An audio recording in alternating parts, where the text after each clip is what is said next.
Les États-Unis se sont-ils rendus coupables de crimes de guerre dans les Caraïbes?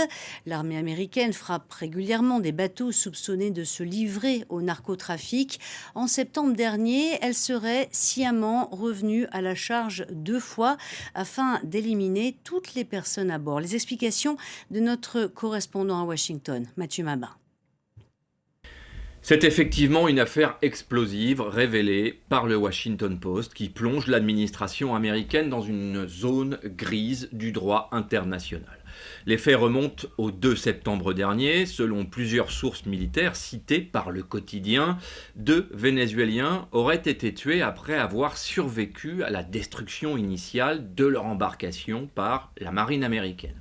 Leur bateau, présenté par le Pentagone comme un narco-bateau, avait déjà été frappé une première fois donc, mais d'après ces sources, un second tir aurait tout simplement achevé les survivants. Concrètement, c'est la doctrine engagée par Donald Trump dans les Caraïbes qui est en cause.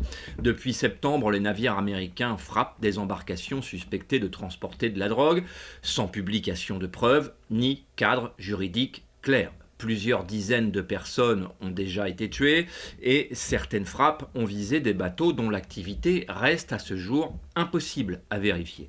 Le Pentagone, dirigé par Pete Hegseth, assume une ligne dure pour lutter contre ce qu'il appelle les narcoterroristes en utilisant la force létale, mais pour de nombreux juristes, on se rapproche quand même dangereusement de l'exécution extrajudiciaire, en violation évidemment du droit maritime et des conventions internationales.